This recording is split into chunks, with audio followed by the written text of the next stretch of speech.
முக்கியமான ஒரு பயிற்சி நீங்கள் சொன்னதுக்கப்புறம் தான் நானுமே அதை கவனித்தேன். சுக்கிர பயிற்சி. மேஷ ராசிக்கு சுக்கிர பயிற்சி என்னென்ன சாதகங்களை செய்யும்? சின்ன வட்டிக்கு ஒரு கடன் வாங்கி பெரிய வட்டி கட்டிக்கிட்டு இருக்கக்கூடிய ஒரு கடனை அடைக்க வேண்டிய ஒரு சூழ்நிலை வரும். மேஷராசி முழுவதுக்குமே இந்த ராகு சுக்கிரன் சேர்க்கை பிப்ரவரி மாதம் முதல் வாரத்தில் வரும் பொழுது மேஷராசிக்காரர்கள் மட்டும் வெள்ளிக்கிழமைகளில் ரிஷபராசிக்கு 30/5/2024 வரை 120 நாட்களுமே பூரணமான ஜாக்பாட்டு தான். இந்த காலகட்டம் உங்களுக்கு தொழில் ரீதியா நல்ல லாபத்தை கொடுப்பதற்கு. ஐயா மிதுன ராசிக்கு எப்படி? அவங்களுக்கு இந்த சுக்கிர பயிற்சி ஒரு பெரிய வரப்பிரசாதமா இருக்கு. உங்களுக்கு உங்களது வாழ்க்கை துணைவரால்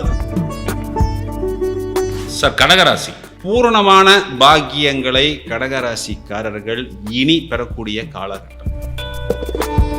முதலில் குருவின் சாகரத்தில் சுக்கிரன் பயணிக்கும் பொழுது உங்களது நோய் நொடி எதிரி வம்பு வழக்கு போன்ற விஷயத்துக்கு ஒரு வழிபாடு இருக்கா சாமி? கூடிய ராகு என்ற கிரகத்துக்கு ஞாயிறு வெள்ளிக்கிழமைகளில் ஐயா சுகமே சொல்லு ஐயா. வணக்கம். பக்தி இன்ஃபினிட்டி நேயர்கள் அனைவருக்கும் வணக்கம். நிறைய பயிற்சிகள் பார்த்துட்டோங்க இந்த வருஷம். குரு பயிற்சி பார்த்துட்டாங்க, சனி பயிற்சி பார்த்துட்டாங்க, ராகு இது பயிற்சி. என்னென்ன ஆடியன்ஸே மனப்பாடமா சொல்ற அளவுக்கு தெளிவா இருக்கு. அஸ்ட்ராலஜி பார்க்க வரப்போ அவங்களே கேட்டுடுறாங்க. இப்போ அந்த அளவுக்கு தெளிவாயிட்டாங்க நம்ம உறவுகள். முக்கியமான ஒரு பயிற்சி நீங்கள் சொன்னதுக்கப்புறம் தான் நானுமே அதை கவனித்தேன். சுக்கிர பயிற்சி. ஆமாம். களத்திரக்காரகன் கிட்டத்தட்ட ஒரு 4 மாதமாக குரு வீட்டில், அதாவது மீனத்தில் நிற்கிறாரு. அவர் சும்மாவே ஆடுவார். 4 மாதம் இடத்துல நிற்கிறப்ப என்ன நாட்டை ஆடுவார். இந்த சுக்கிர பயிற்சினால ராசிகளுக்கு பல மாற்றங்கள் நடக்கும் இல்லையா? ஒவ்வொரு ராசிகளுக்கும் பல மாற்றங்கள் நடந்துகிட்டு இருக்கும். என்னென்ன மாற்றங்கள் நடக்குங்க அது சுக்கிர பயிற்சி? அதாவது மேலோட்டமா சுக்கிர பயிற்சி அப்படின்னு நம்ம அதை எடுத்துக்க கூடாது. வழக்கமாக ஒரு மாதத்தில் ஒரு ராசியை கடக்கக்கூடிய சுக்கிரன் 4 மாதங்கள் மீனத்தில் உச்ச சுக்கிரனாக நிற்கிறது. இது பழம் நழுவி பாலில் விழுந்தது போல் ஒரு சுபபலன்களை நிறைய ராசிகளுக்கு கொடுப்பதற்கு தயாராக இருக்கிறது. நடுவில் ராகுவை கிராஸ் பண்ணி தானே வருவார். சுக்கிரன் ராகு சேர்க்கை என்பது இதில் இருக்கிறது. பொதுவாகவே ஒரு ராகு என்பவர் 50 சுக்கிரன் போல் செயல்படக்கூடிய நபர். ராகு என்பவர் தன்னுடன் எந்த கிரகம் சேர்கிறதோ முழுவதுமாக அதன் சக்தியை உள்வாங்கி அதை ஒரு ஆம்பிளிஃபயர் மாதிரி பெருக்கி அதனை வெளியே கொடுக்கக்கூடிய தன்மை உண்டு. இப்போ உச்ச சுக்கிரன் ராகுவோட சேருது. இது குருவோட வீட்டில் இருக்கு. இது பழம் நழுவி பாலில் விழுந்து அதுவும் நழுவி தேனில் விழுவதற்கு சமம். இதையும் தவிர இன்னொரு விஷயம் நீங்க கவனிக்கணும். குரு வீட்டில் சுக்கிரன் இருக்கு, சுக்கிரன் வீட்டில் குரு இருக்கு. அப்போ பரிவர்த்தனை யோகம் அப்படிங்கிறதும் இங்கு செயல்படும். ரிஷபத்தில் இருக்கார்ல குரு. ஆமா.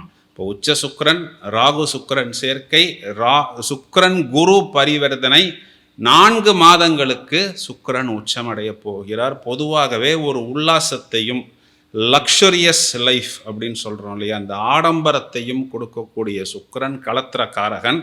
எந்த ஒரு பொருள் மேல் நீங்கள் ரொம்பவும் அன்பு, காதல், காமம் போன்ற விஷயங்கள் அதிக ஈடுபாடு. இப்போ இந்த அன்புங்கிறது நீங்கள் எல்லா விஷயத்தின் மேல் வைக்கலாம்.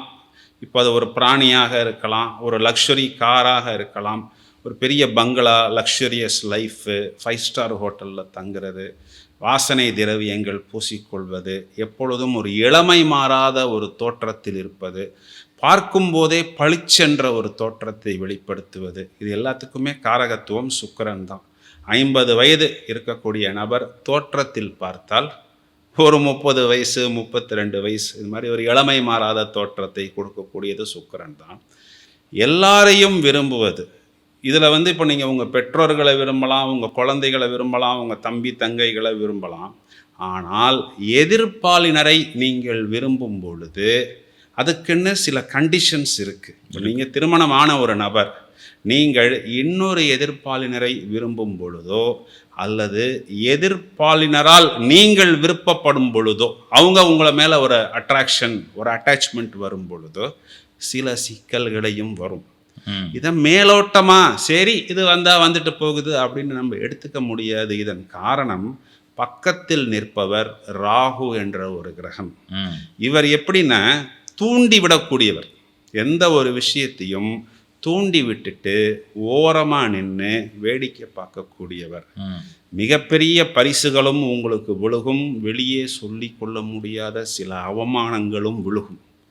இதில் யார் எப்படி இந்த 4 மாதத்தை கடந்து கொள்ளணும், ஒவ்வொரு ராசிக்கும் என்ன தாக்கத்தை இந்த சுக்கிர பெயர்ச்சி, உச்ச சுக்கிரனின் அட்டகாசங்கள் என்ன, இதில் யாருக்கு சுபயோகங்கள் இருக்குது, யார் எங்கே கவனமாக இருக்கணும்னு ஒவ்வொரு ராசிக்கும் நம்ம எடுத்துக்கிட்டோம்னா நிச்சயமா, நிச்சயம். தனிப்பட்ட முறையில் நாம் சந்திக்கக்கூடிய ஒவ்வொரு நபருக்கும் நம்மளால் பலன் சொல்ல முடியாத ஒரு காரணத்தினால் பொதுநலன் கருதி இந்த ஊடகத்தில் அனைத்து விஷயங்களையும் நம்ம மக்களுக்கு கொடுத்து விடுவோம். நிச்சயமா. மேலோட்டமாக இப்போ நீங்கள் நல்லா இருப்பீங்க, இப்போ நீங்கள் நல்லா இருக்க மாட்டீங்க அப்படின்னு நம்ம சொல்ல போகிறது கிடையாது.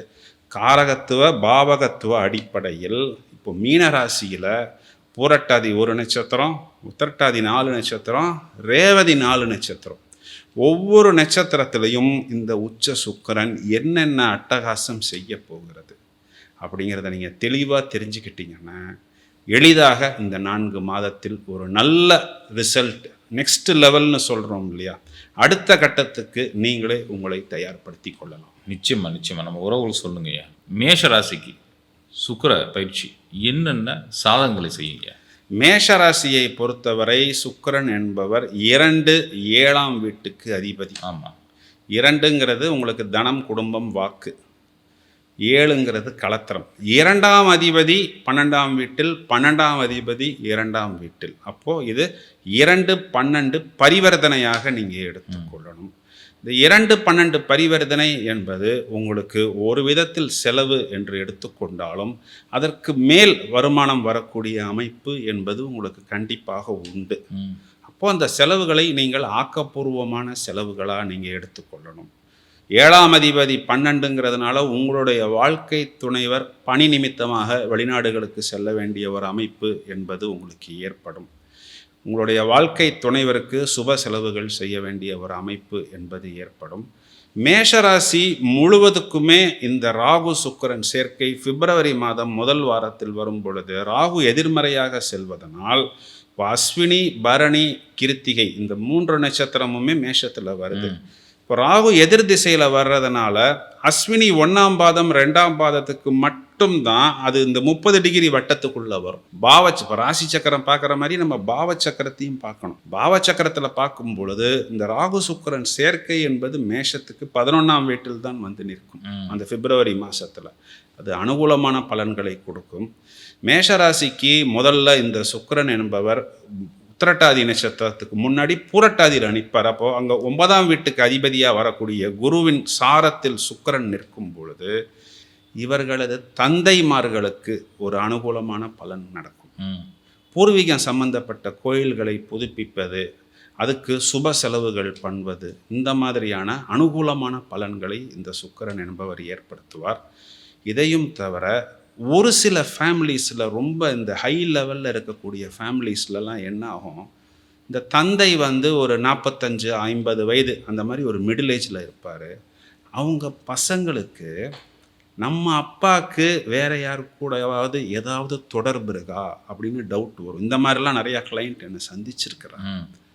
ஏன்னா பித்துர்காரகன் சாரத்தில் உச்ச சுக்கிரன் ராகுவுடன், அப்போது தந்தைக்கு ஏதாவது சில கோளாறு ஏற்படக்கூடிய தொடர்புகள் வரும் வரும் வரும் அதனால டவுட் வருது. ஆமாம். அதை இப்போ எங்கள் அம்மா வந்து இவ்வளோ தூரம் சம்பாதிக்கிறாங்க, எங்கள் அப்பா அதை எடுத்து கொண்டு போய் வேற ஒரு லேடிகிட்ட கொடுக்குறாரு அப்படிங்கிற அமைப்பு ஒரு சிலருக்கு ஏற்படும்.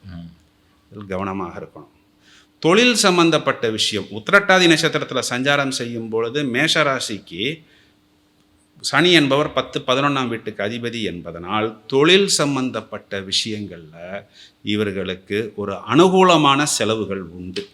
இப்போ தொழிலுக்காக நிறைய புது புது எக்யூப்மெண்ட் வாங்கிறது, ப்ராடக்ட் வாங்கிறது, கான்செப்ட் வாங்கிறது, அதெல்லாம் ஒரு விதத்தில் செலவுன்னாலும் அதை செலவுன்னு எடுக்க முடியாது. அதை இன்வெஸ்ட்மெண்ட்டாக நம்ம வந்து எடுத்துக்க வேண்டியதான். அது ஒரு அனுகூலமான பலன்களாக எடுத்துக்கணும். அதுக்கப்புறம் புதனின் நட்சத்திரமான ரேவதி நட்சத்திரத்தில் சுக்கிரன் சஞ்சாரம் செய்யும் பொழுது சகோதரர்களுக்காக செலவு செய்ய வேண்டியது வரும், பயணங்களுக்கு செலவு செய்ய வேண்டியது வரும். அப்புறம் கடன் சம்பந்தப்பட்ட விஷயத்துக்கு ஒரு சின்ன வட்டிக்கு ஒரு கடன் வாங்கி பெரிய வட்டி கட்டிக்கிட்டு இருக்கக்கூடிய ஒரு கடனை அடைக்க வேண்டிய ஒரு சூழ்நிலை வரும். இப்போ மேஷராசியை பொறுத்தவரை 12ஆம் இடம் என்று சொல்லக்கூடிய விரயஸ்தானத்தில் இந்த உச்ச சுக்கிரன் வந்து அமர்வதனால் இரவு நேரத்தில் தான் நம்மளை யாராவது, அதாவது 12ஆம் இடம்ங்கிறது சயனஸ்தானம், நம்ம தூங்க போகிற நேரம், அந்த நேரத்தில் தான் யாராவது ஒருத்தங்க நம்மளை வந்து ஏதாவது டென்ஷன் படுத்துவாங்க. வீட்டில் இருக்கிறவங்களாக இருக்கலாம், இல்லை வெளியில் இருக்கக்கூடிய நபர்களாக இருக்கலாம். அதனால் உறக்கம் பாதிக்காமல் நீங்கள் உங்களை பக்குவமாக சில யோகா தியான பயிற்சிகள் செஞ்சு இரவு நேரத்தில் மேலும் மேலும் டென்ஷன் அடையாமல் பார்த்து கொள்வது புத்திசாலித்தனம். மேஷராசியை பொறுத்தவரை இந்த உச்ச சுக்கிரன் என்பது இவர்களுக்கு கொஞ்சம் செலவுகளை கொடுத்தாலும் அதனை ஆக்கப்பூர்வமான செலவுகளாக எடுத்துக்கொள்ள வேண்டும். சுக்கிரன் குரு பரிவர்த்தனை என்பது இவர்களுக்கு அனுகூலமான பலன்களை கண்டிப்பாக கொடுக்கும். நிச்சயமா. ரிஷபராசிக்கு நான் ஏற்கனவே சொன்ன மாதிரி இந்த பழம் நழுவி பாலில் விழுந்ததுன்னு சொன்னேன் பார்த்தீங்களா, அதுவும் நழுவி உங்களது வாயில் வந்து விழுந்தால் எப்படி இருக்குமோ அதுக்கு நிகரான ஒரு அமைப்பை கொடுக்கும். நிச்சயமா சனி பயிற்சி அவங்க நல்லா இருக்கு, குரு பயிற்சியும் நல்லா இருக்கு, ராகு அதுவுமே நல்லா இருக்கு. ஏன்னா இது நாள் வரைக்கும் அவங்க எவ்வளவுக்கு எவ்வளவு அனுபவித்தார்களோ, எவ்வளவுக்கு எவ்வளவு கஷ்டத்தை கொண்டார்களோ, ராசியில் குரு வந்து உட்காந்ததுக்கப்புறம் நிறைய ரிஷபராசிக்காரங்க ஏராளமான பணத்தை பல இடங்களில் முதலீடு செஞ்சுட்டு கடலில் போட்ட பெருங்காயம் எங்கே போச்சுன்னு தெரியாது, திரும்ப வருமானு தெரியாது. அந்த மாதிரி ஒரு மனநிலையில் தான் இருக்கிறார்கள். நிறைய ஹெல்த் ப்ராப்ளம்ஸு. ஒரு 8 மாதமாக எப்படி இருந்தனா இப்படி ஆயிட்டேன் அப்படின்னு சொல்கிறது போல் ரிஷபராசிக்காரர்கள் அப்படியே சுருங்கி போயிட்டார்கள். நிறைய அடி வாங்கி விட்டார்கள், நிறைய தோல்வி, அவமானம்.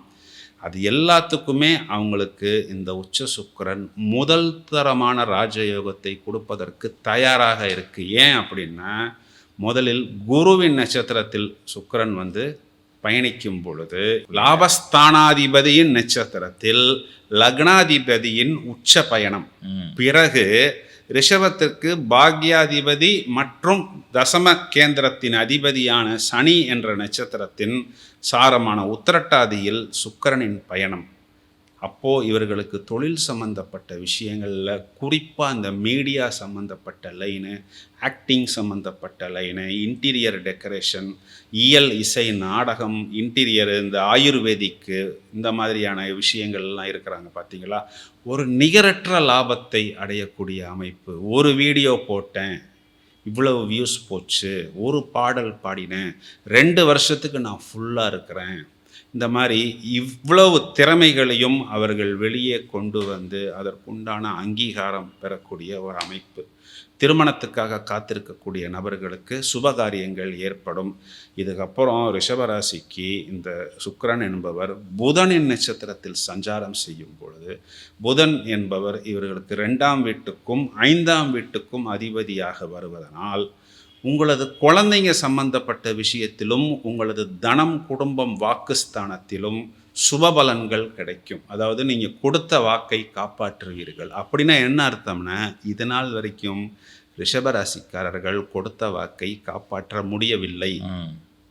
ஏன்னா ஜென்மகுரு அடி வாங்கியே மறத்து போயிடுச்சு. குடும்பத்தில் சுப நிகழ்வுகள் நடக்கும். குழந்தைங்களுக்காக நீங்கள் ரொம்ப கஷ்டப்பட்டு ரொம்ப போராடி கடனை வாங்கி அவங்க ஒரு ஃபஸ்ட் மார்க் வாங்கும் பொழுதோ, இல்லை ஒரு கப்பு வாங்கும் பொழுதோ, ஒரு மெடல் வாங்கிட்டு வீட்டுக்கு வரும்போதோ நம்ம பட்ட கஷ்டத்துக்கு ஒரு நிம்மதி, வயதை அனுசரித்து அது கல்வியாக இருந்தாலும், வேலை வாய்ப்பாக இருந்தாலும், சுபகாரியங்களாக இருந்தாலும் பூரணமான சுபபலன்களை இவர்கள் எதிர்பார்த்து காத்திருக்க முடியும். 30/1, அதாவது இந்த மாத கடைசியிலேருந்து மே மாதம் கடைசி வரை 30/5/2024 வரை 120 நாட்களுமே பூரணமான ஜாக்பாட்டு தான். சார் நீங்கள் என்னமோ ஜாக்பாட்டுன்னு சொல்கிறீங்க, ஆனால் என்கிட்ட ஒரு மண் பாட்டு கூட இல்லை சார் அப்படின்னு சொல்கிறவங்க நிறையா பேர் இருக்கிறாங்க. ஆனால் இந்த காலகட்டம் உங்களுக்கு தொழில் ரீதியாக நல்ல லாபத்தை கொடுப்பதற்கு தயாராக இருக்கிறது. பஞ்சமகா புருஷ யோகத்தில் வரக்கூடிய ஒரு ராஜயோகமாக இதனை நீங்கள் எடுத்துக்கொண்டு இந்த பீரியடை முழுவதுமாக வியாபார அபிவிருத்தியாக இருந்தாலும், தொழில் துறை சார்ந்த அபிவிருத்தியாக இருந்தாலும் இதனை நீங்கள் உபயோகித்துக் கொள்ளுங்கள். அருமை அருமை. ஐயா, மிதுன ராசிக்கு எப்படியா? மிதுன ராசிக்கு இது நாள் வரைக்கும் 12ஆம் வீட்டில் குரு அமர்ந்திருந்தார். குரு என்பவர் தனகாரகன். 12ங்கிறது விரயம். பொதுவாகவே மிதுன ராசிக்காரங்களுக்கு கடனும் இந்த விரயமும் கொஞ்சம் அதிகம். ஏன்னா இவங்களுக்கு 4ஆம் வீடாக வரக்கூடிய இவங்க சுகஸ்தானம் கன்னி அப்படிங்கிறது காலபுருஷ சக்கரத்துக்கு 6ஆம் வீடாக வருகிறது. 6ங்கிறது கடன். ஒன்று கடன், இல்லை நோய், இல்லை எதிரி. இந்த எதிரிங்கிறதும் கடன் சம்பந்தப்பட்ட பொருளாதாரம் சம்பந்தப்பட்ட விஷயத்தில் தான் அதிகமான எதிரிகள் இவங்களுக்கு உருவாவாங்க. ஏன்னா இவங்களுக்கு 5ஆம் வீடுங்கிறது என்னென்னா சனி உச்சமடையக்கூடிய வீடு. அப்போ அது தராசு சின்னம். இப்போ 5ங்கிறது நமக்கு பிரச்சனைகளிலிருந்து வெளிவருவது. அந்த பிரச்சனைகளிலிருந்து வெளிவருவதற்கு நிறைய மிதுனராசிக்காரர்கள் வம்பு வழக்கு கோர்ட்டு கேஸு அப்படின்னு அலைஞ்சு கொண்டு இருக்கிறாங்க. அவங்களுக்கு இந்த சுக்கிர பயிற்சி ஒரு பெரிய வரப்பிரசாதமாக இருக்குது. ஏன் அப்படி தெரியுங்களா? பஞ்சமகா புருஷ யோகம்னு இருக்குது. பத்தர யோகம், சச யோகம், ஹம்ச யோகம் அப்படின்னு. அதில் இவங்களுக்கு 5ஆம் அதிபதி 10ஆம் வீடு என்று சொல்லக்கூடிய கேந்திரஸ்தானத்தில் உச்சமடைந்தால் அதற்கு பெயர் மாளவிகா யோகம். அது என்ன சார் மாளவிகா யோகம்? மாளவிகான்னு ஒரு அம்மா டான்ஸ் ஆடிச்சு ஒரு காலத்தில் சினிமாவில், எனக்கு அதுதான் சார் தெரியும் அப்படின்னு நீங்கள் சொல்லாதீங்க. இது ஒரு சுபயோகம். அனுகூலமான பலன்களை கொடுப்பதற்கு உங்களுக்கு இந்த உச்ச சுக்கிரன் தயாராக இருக்கிறது. இப்போ 12ஆம் வீட்டில் இருக்கக்கூடிய குரு இனி உங்களுக்கு அனுகூலமாக செயல்படும். ஏனென்றால் இது பரிவர்த்தனையில் அமர்கிறது. 10ஆம் வீட்டில் ராகு, 10ல் ஒரு பாபக்கிரகங்கள் இருந்தால் பதவிகள் பல தேடி வரும். 10ஆம் வீட்டை நோக்கி இப்பொழுது சனி பயணிக்க தயாராக இருக்கிறது. மிதுன ராசிக்கு ஏதாவது ஒரு நல்ல நியூஸ் சொல்லுங்க அப்படின்னா, முதலில் குருவின் சாரத்தில் சுக்கிரன் பயணிக்கும் பொழுது உங்களுக்கு உங்களது வாழ்க்கை துணைவரால் நல்ல அனுகூலமான பலன் கிடைக்கும். சார் இப்படிலாம் கிடைக்குமா அப்படின்னா கண்டிப்பாக கிடைக்கும்.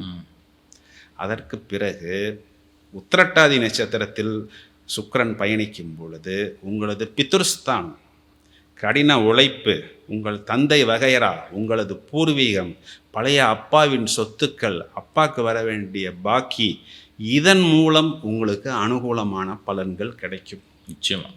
அதுக்கும் அப்புறம் ரேவதி நட்சத்திரத்தில் சுக்கிரன் பயணிக்கும் பொழுது உங்களுக்கு உங்களுடைய முயற்சிகள், உங்களுடைய வீடு, வாகனம், மனை விற்காத இடத்துக்கு நல்ல ஒரு விலை கிடைக்கும். பழைய வாகனங்களை நீங்கள் விற்று ஒரு நல்ல புது வாகனம் வாங்கலாம். ரேவதி நட்சத்திரத்தில் சுக்கிரன் பயணிக்கும் பொழுது நிறைய உங்களுடைய கடன் எல்லாம் நீங்கள் அடைச்சி முடிச்சிடலாம். புத்திசாலித்தனமாக இதுக்கப்புறம் நீங்கள் தேவையான விஷயத்துக்கு மட்டும் கடன் வாங்கி கொண்டால் போரும்.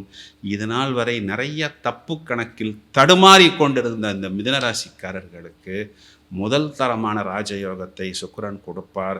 இந்த பயிற்சி காலங்களில் இவர்களுடைய ராசியாதிபதி புதன் என்பவர் சுக்கிரனை சேரும் பொழுது, மீன ராசி என்பது புதனுக்கு நீச்சமாகி நீச்சமான வீட்டில் சுக்கிரன் அமரும் பொழுது அது நீச்சபங்க ராஜயோகமாக மாறி புதனும் சுக்கிரனும் ஒன்றாக சேர்வது என்பது மகாவிஷ்ணுவும் மகாலட்சுமியும் ஒன்றாக உங்களது தொழில் ஸ்தானத்தில், ஜீவனஸ்தானத்தில் அமர்ந்து உங்களுக்கு எங்கு சென்றாலும் ஒரு மரியாதை, பொதுத்தளத்தில் அனைவரையும் உங்களை பாராட்டுவது, ஒரு கிருபா கடாட்சம் கிடைப்பது, ஒரு இளமை மாறாத தோற்றத்தை கொடுப்பது.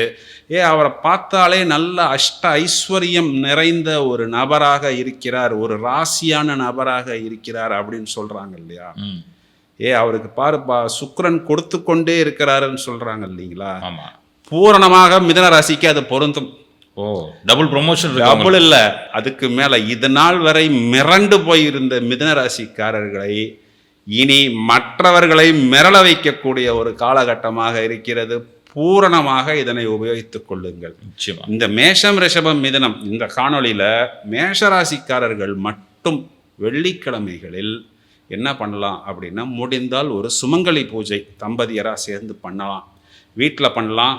திருச்சி ஸ்ரீரங்கத்தில் இருக்கக்கூடிய தாயார் சந்நிதியில் வெள்ளிக்கிழமை அன்னைக்கு பண்ணலாம். ஸ்ரீவில்லிபுத்தூர் ஆண்டாள் கோயிலில் பண்ணலாம். இல்லைன்னா ஏதாவது பக்கத்தில் இருக்கக்கூடிய பெருமாள் கோயிலில் தாயார் சன்னதியில் சுமங்கலி பூஜைகள் பண்ணலாம். இது மட்டும் பண்ணினா போரும். ரிஷபத்துக்கும் மிதுனத்துக்கும் பரிகாரம் தேவையில்லை. அருமை அருமை சார். சார் கடகராசி. கடகராசிக்கு கடகராசி தான் இத்தனை நாள் இந்த அஷ்டம சனியில் பாதிக்கப்பட்டதெல்லாம் நம்ம நிறைய காணொளிகள் போட்ட போது நமக்கே தெரியாத நிறைய விஷயங்களை வாடிக்கையாளர்கள் சொன்னாங்க. சார், எங்கள் நட்சத்திரம் பூசம், நாங்கள் போனது மோசம் அப்படின்னு வாடிக்கையாளர்களே சொன்னாங்க. அந்த அளவுக்கு கடகராசிக்காரர்கள் கசக்கி பிழிந்து எடுத்ததுங்கிறது தான் உண்மை. நிதர்சனமான உண்மை என்னன்னா, இப்படியெல்லாம் ஒரு நபருக்கு பிரச்சனை வருமா, தோல்வி வருமா, அவமானம் வருமா, நிச்சயிக்கப்பட்ட திருமணம் ரத்து செய்யப்படுமா, வெளிநாட்டில் போய் நம்ம மாட்டுவோமா அப்படின்லாம் நிறைய அனுபவிச்சது இது நாள் வரை கடகம்தான். அந்த காணொலியை நம்ம பேசினதுக்கப்புறம் அந்த ட்ரெண்டையே எல்லாரும் பேச ஆரம்பிச்சாங்க. இல்லை, இதுக்கப்புறம் சுக்கிர பயிற்சி நிறைய இப்போ என்ன இவங்களுக்கு ஒரு பெரிய ஜாக்பாட் அப்படின்னா, மேலோட்டமாக இவங்களுக்கு பாகியஸ்தானத்தில் சுக்கிரன் உச்சம் அப்படின்னு ஒரு அடிப்படை நுனிப்புல் ஜோதிடமாக எடுத்துக்கொள்ளக்கூடாது.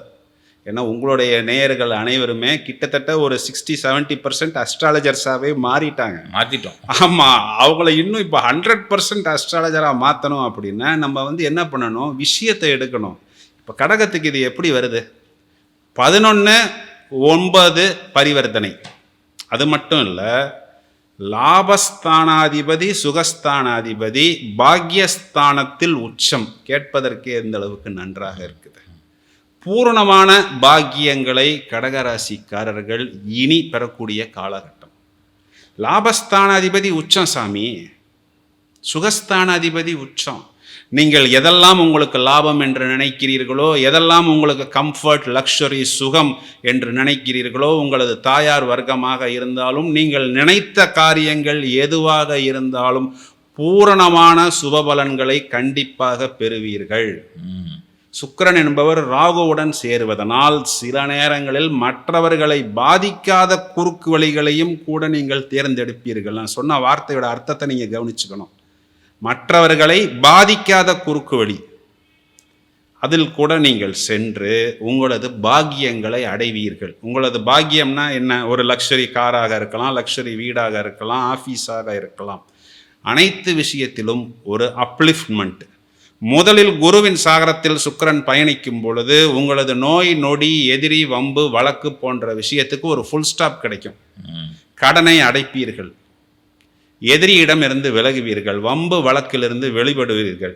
உங்களுக்கு நோய் அப்படிங்கிறதுக்கு இது நாள் வரை என்ன மருத்துவம் என்று தெரியாமல் பல லட்சங்களை செலவு செய்த கடகராசிக்காரர்களுக்கு ஒரு சின்ன விஷயத்தின் மூலம் அந்த நோயிலிருந்து ஒரு மாற்று வைத்தியமோ, ஒரு மாற்று சிகிச்சையோ அல்லது ஒரு மருத்துவரை மாற்றிய பிறகு அந்த நோயிலிருந்து வெளியே வரக்கூடிய அமைப்பு என்பது ஏற்படும். உத்திரட்டாதி நட்சத்திரத்தில் சுக்கிரன் சஞ்சாரி செய்யும் பொழுது உங்களது வியாபார கூட்டாளி மற்றும் வாழ்க்கை துணைவரால் அனுகூலம் என்பது ஏற்படும். சில திடீர் லாபம், திடீர் திருப்பம் என்பதும் ஏற்படும். நிச்சயம். அதற்கு பிறகு ரேவதி நட்சத்திரத்தில் சுக்கிரன் சஞ்சாரம் செய்யும் பொழுது இந்த புதன் என்பவர் உங்களுக்கு 3-12 வீடுகளின் அதிபதியாக வருவதனால், 3 என்பது முயற்சி ஸ்தானம், இளைய சகோதரம் என்று குறிகாட்டுவதனால் உங்களுக்கு உங்களுடைய முயற்சிகள் மூலமாகவும் வெளிநாட்டு பயணங்கள் மூலமாகவும், வெளிநாட்டில் போய் இன்வெஸ்ட்மெண்ட் பண்ணி அது எங்கே போச்சு திரும்ப வருமானு தெரியாமல் முழித்து கொண்டிருக்கக்கூடிய நபர்களுக்கு ஒரு குட் நியூஸ் என்பது கண்டிப்பாக கிடைக்கும். 3ஆம் வீடு என்பது 4ஆம் வீட்டுக்கு 12ஆம் வீடு. அப்போது 4ஆம் வீடுங்கிறது ஒரு வீடு வாங்கிறது, 3ஆம் வீடு என்பது ஒரு வீட்டை விற்பது. ஒரு இடமோ ஒரு வீட்டையோ நல்ல விலைக்கு விற்று வேற ஒரு நல்ல லக்ஸரி ப்ராப்பர்ட்டி வாங்கக்கூடிய அமைப்பு. இது நாள் வரை தனிமையில் அமர்ந்து எங்கே போய் அழுகிறதுன்னு தெரியாமல், யாரும் நான் அழுகிறத பார்க்கக்கூடாதுன்னு தனிமையில் அமர்ந்து அழுது கொண்டு இருந்த கடகராசிக்காரர்களுக்கு இந்த சுக்கிர பயிற்சி என்பது பாக்கியங்களை அள்ளி கொடுப்பதற்கு தயாராக இருக்கிறது. 4 மாதங்கள் பூரணமாக உபயோகித்து கொள்ளுங்கள். உங்களுடைய எல்லா அம்பையும் விடுங்க. உங்களுடைய திறமையை முழுவதுமாக வெளிக்காட்டுங்கள். வியாபாரமாக இருந்தாலும் சரி, அல்லது உங்களது படிப்பு போன்ற விஷயமாக இருந்தாலும் சரி, இந்த ஒரு லக்ஸரி டயத்தை உபயோகித்து கொண்டு வாழ்வின் அடுத்த கட்டத்திற்கு நகர்வதற்கு தயாராகுங்கள். நிச்சயமாக. உங்களுக்கு வழிபாடு இருக்கா சாமி? சிறப்பு வழிபாடு என்பது 9ஆம் வீட்டில் இருக்கக்கூடிய ராகு என்ற கிரகத்துக்கு ஞாயிறு வெள்ளிக்கிழமைகளில் ராகு காலங்களில் செவ்வரளி மலர்கள் வைத்து துர்கா அல்லது வீட்டின் அருகில் இருக்கக்கூடிய ஒரு தேவி கோயிலில் போய் பிரார்த்தனை செஞ்சால் போரும். நிச்சயம். அடுத்ததாக சிம்மம். ஏன்னா சிம்மம் ஆல்ரெடி பயந்து போயிருக்காங்க அஷ்டம சனி இருக்கேன்னு சொல்லிட்டு. இதில் சுக்கிர பயிற்சி என்ன பண்ணு சார்? சிம்ம ராசியை பொறுத்த வரைக்கும் அஷ்டம சனி